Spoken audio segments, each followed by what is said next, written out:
رحمۃ اللہ. الحمد للہ رب العالمین، الصلاة والسلام علی سید المرسلین وعلی آلہ واصحابہ اجمعین، اما بعد. قال اللہ تعالی فی شأن حبیبہ الکریم تعظیما وتشریفا وتکریما وتحریما ومخبرا وآمرا وتبشیرا وتذکیرا. اعوذ باللہ من الشیطان الرجیم. ان اللہ وملائکتہ یصلون علی النبی یا ایھا الذین آمنوا صلوا علیہ وسلموا تسلیما. اللهم صل علی کل ما ذکرہ الذاکرون، اللهم صل علی کل ما غفل عن ذکر الغافلون، وسلم تسلیما کثیرا. وقال تعالی فی القرآن المجید. اعوذ باللہ من الشیطان الرجیم. بسم اللہ الرحمن الرحیم. ولا تجعل فی قلوبنا غلا للذین آمنوا. صدق اللہ العظیم. ناظرین و سامعین، اللہ تبارک و تعالی کا احسان ہے کہ اس نے اپنی رحمت کاملہ و قدرت کاملہ سے اپنے محبوب حضور نبی کریم صلی اللہ علیہ وسلم کی خیر والی امت میں پیدا فرمایا، اور ہم سب کو آپ صلی اللہ علیہ وسلم کا امتی کہنے کا عظیم الشان اعزاز بخشا. میں نے سورۃ الحشر کی 10ویں آیت کا یہ جملہ تلاوت کرنے کا شرف عظیم حاصل کیا ہے. عصر جدید کے کئی اختلافی مسائل پر یوٹیوب وغیرہ میں گفتگو ہو رہی ہے، اور اہل تشیع کا یہ غلبہ ہے کہ حضرات صحابہ اکرام رضوان اللہ تعالی علیہم اجمعین، جو حضور علیہ الصلوۃ والسلام کے زیر رحمت میں تعلیم و تربیت حاصل کیے ہوئے، حضور صلی اللہ علیہ وسلم کے تعلیم یافتہ سب سے بہترین نفوس ہے امت کے.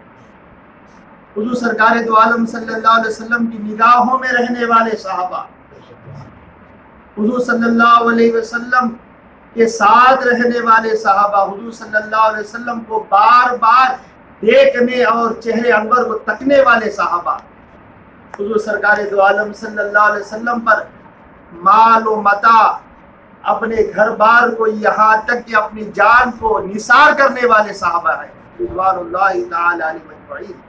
ایسے نفوس قدسیہ کے تعلق سے آج لوگ نہ جانے کیا کیا چرچا کر رہے ہیں، چما گوئیاں کر رہے ہیں، کمنٹس کر رہے ہیں. تو یاد رکھو، قرآن مجید و فرقان حمید میں اللہ تبارک و تعالی حضرات صحابہ کرام کے متعلق کیا فرما رہا ہے، یہ سنو اور غور سے سنو، پھر غور سے سنو، توبہ کرو اور صحابہ کرام کی محبت کو دل میں پیدا کرو. محبت ہے تو محبت میں اضافہ کرو. سرکار دو عالم صلی اللہ علیہ وسلم کے جانثار صحابہ کے تعلق سے اللہ تعالیٰ کیا فرماتا ہے. قرآن مجید سورۃ الحشر کی آیت نمبر 10. اعوذ باللہ من الشیطان الرجیم. والذین جاءوا من بعدهم یقولون ربنا اغفر لنا ولاخواننا الذین سبقونا بالایمان ولا تجعل في قلوبنا غلا للذین آمنوا ربنا انک رؤوف رحیم. یہاں فرمایا جا رہا ہے والذین جاءوا من بعدهم، اور جو ان کے بعد آتے، ان کے جو بعد آتے ہیں.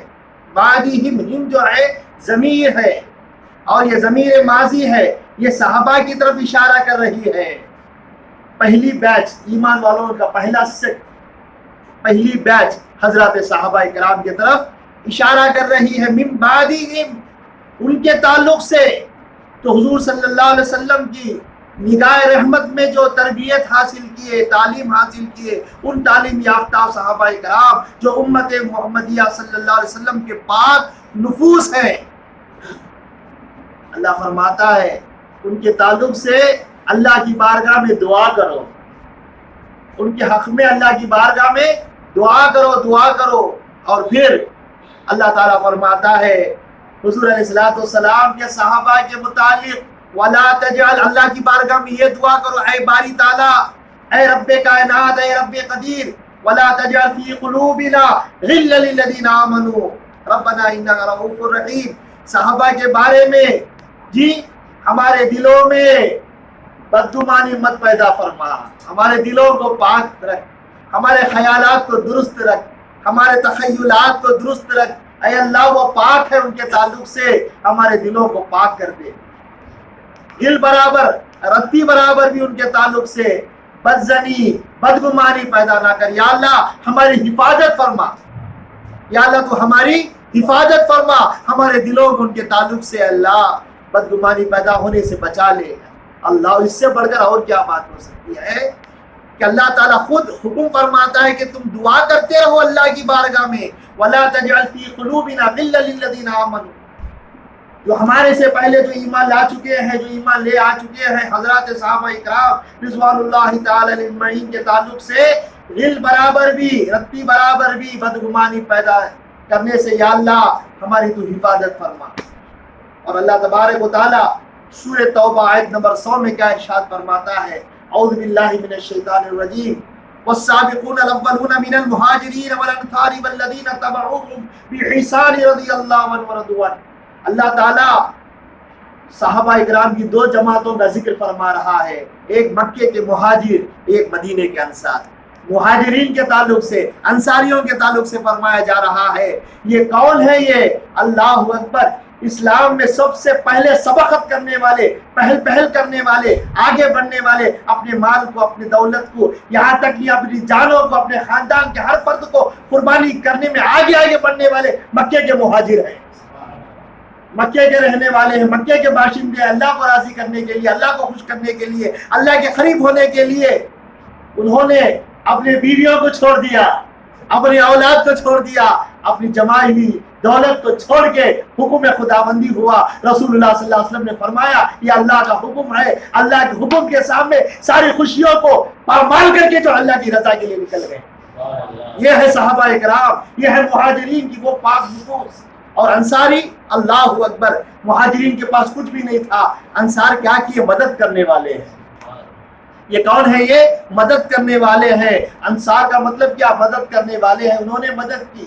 کیا مدد کی؟ دو بیویاں ہو تو یہ کہ انہوں نے جو ہے طلاق دے کے ان کی زوجیت میں دے دیا، اگر آدھا مال ہے تو آدھا مال رکھ لیا، آدھا مال انہوں نے دے دیا، اگر دو گھر ہے تو یہ گھر ان کے لیے رکھ کے دوسرا گھر ان کے لیے دے دیا۔ اللہ اکبر، اللہ تعالیٰ ایسے صحابہ کی شان، ان کی عظمت اور ان کی بڑائی بیان فرما رہا ہے۔ والسابقون الاولون من المہاجرین والانصار والذین تبعوهم بإحسان رضی اللہ عنہم ورضوا عنہ، سب سے پہل کرنے والے، سبقت کرنے والے مکے کے مہاجرین ہیں اور مدینے کے انصار ہیں۔ اور قربان جائیے، یہاں نہ اللہ کی اطاعت کا ذکر ہے، نہ رسول اللہ صلی اللہ علیہ وسلم کی اطاعت کا ذکر ہے، صحابہ کی اطاعت کے تعلق سے اللہ فرما رہا ہے، ان کی پیروں کے تعلق سے فرما رہا ہے۔ والذین تبعوهم بإحسان، جو صحابہ کی پیروی کرتے ہیں، جو صحابہ کو فالو کرتے ہیں، جو ان کے پیروں ہیں، صحابہ کے پیروں ہیں، اللہ فرماتا ہے لیکن یہاں ایک شرط کو اللہ تعالیٰ لگا دیا، تم تو ان کی اتباع کرو گے، ان کی پیروی کرو گے، ان کے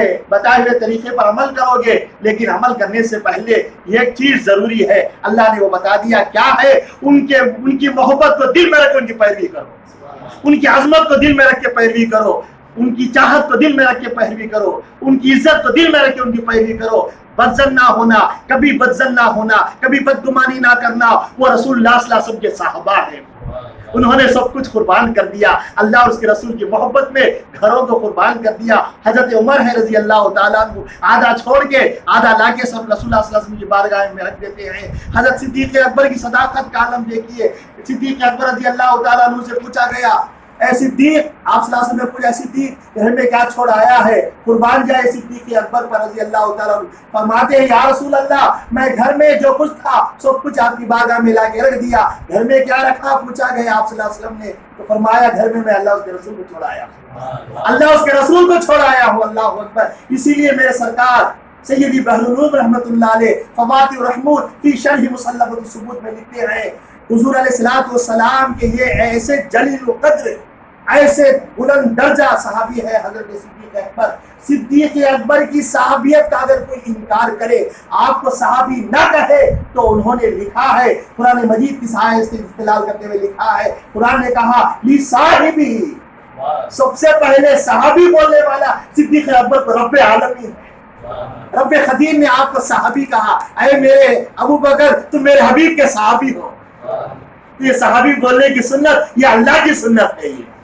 تو معلوم ہوا قرآن سے ثابت ہوا کہ اللہ نے فرمایا صاحبی، آپ کے صحابی، آپ کے ساتھی، آپ کے ساتھ رہنے والے ابو بکر صدیق ہے رضی اللہ تعالیٰ عنہ۔ اس لیے ابو بکر صدیق رضی اللہ تعالیٰ عنہ سارے انبیاء کے بعد آپ کا مرتبہ ہے، آپ کا درجہ ہے۔ صحابیت میں اگر کوئی بلند درجے والے ہیں، سب سے زیادہ بلند درجے والے ہیں تو ابو بکر صدیق رضی اللہ تعالیٰ عنہ ہے، اور یہ اہل سنت والجماعت کا متفقہ فیصلہ ہے۔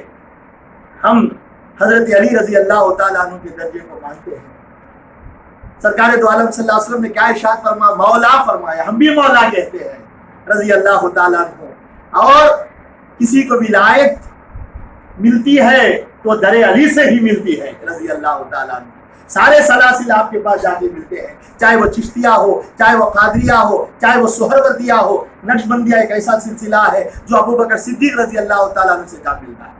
تو پتہ چلا کہ حضرت صدیق اکبر کو اگر کسی نے صحابی رسول نہیں کہا اور آپ کی شان میں بے ادبی کیا، آپ کی صحابیت کا جو انکار کیا، تو وہ کافر ہے، کافر ہے وہ۔ تو یاد رکھو، تو اللہ تعالیٰ کیا فرماتے ہیں؟ یہ ایک شرط لگا دیا، فرمایا والذین تبعوہم، میرے صحابی کی پیروی کرو، صحابہ کی پیروی کرو، مہاجرین کی بھی پیروی کرو، انصاریوں کی بھی پیروی کرو۔ لیکن اللہ نے فرمایا والذین بإحسان، بھلائی کے ساتھ، ان کو بھلا جان کے، ان کو نیک جان کے، ان کو اللہ اور رسول والا جان کے ان کی پیروی کرو۔ اور اللہ فرماتا ہے اے ایسی صورتحال میں یہ نہج پر تم پیروی کرو گے، ان کی محبت کو، ان کی عظمت کو، ان کی شان کو، ان کی بڑائی کو دل میں رکھ کے جو ان کی محبت کرو گے اور ان کی پیروی کرو گے، تو اللہ تبارک و تعالیٰ ڈکلیئر کر رہا ہے۔ اللہ فرماتا ہے، دیکھیے اللہ کی شان، فرماتا ہے میں ان لوگوں سے راضی ہوں اور وہ میرے سے راضی ہے، میں ان سے راضی اور وہ میرے سے راضی۔ اللہ اکبر۔ صحابہ کرام کی پیروی کرنے والوں سے اللہ راضی رضی اللہ عنہم ورضوا عنہ، اور اللہ کا وعدہ ہے ان کے لیے جنت کا وعدہ ہے۔ اب یہ ایک مسئلہ بھی بول کے ختم کروں۔ بعض کہتے ہیں صرف رضی اللہ تعالیٰ عنہ صحابہ کو بولنا ان کے لیے مختص ہے، دوسروں کو بولنا جائز نہیں۔ ارے نص قرآنی ہے، قرآن کی آیت ہے، اور قرآن نے کہا صحابہ کی پیروی کرنے والوں سے اللہ راضی ہے۔ تو معلوم ہوا غیر صحابی کو بھی رضی اللہ تعالیٰ عنہ جی بولنا یہ اللہ تبارک و تعالیٰ کی طرف سے ہے۔ جی ہمیں پتا ہے کہ ابو بکر صدیق صحابی ہے، ہمیں پتا ہے اویس قرنی تابعی ہے، تمہیں سمجھانے کی ہمیں کوئی ضرورت نہیں۔ اے سلفیوں، اے وہابیوں، اے غیر مقلدوں، اے رسول کے گستاخوں، تمہیں سمجھانے کی ہمیں سمجھانے کی کوئی ضرورت نہیں۔ ہمیں خوب معلوم ہے ولی کو ولی ہی کہتے ہیں، جی صحابی کو صحابی کہتے ہیں، نبی کو نبی کہتے ہیں، اللہ کو اللہ ہی جانتے ہیں۔ تمہیں زحمت کرنے کی کوئی ضرورت نہیں۔ ہم تو رحمت والے نبی کی امتی ہیں۔ اللہ تعالیٰ سے دعا ہے کہ اللہ تعالیٰ ہم سب کو سننے سے زیادہ عمل کی توفیق عطا فرمائے، حضور علیہ الصلوۃ والسلام کی کہ صحابہ کی محبت ہمارے دلوں میں پیدا کرے۔ وما توفیق الا باللہ، علیہ توکلت و الیہ انیب۔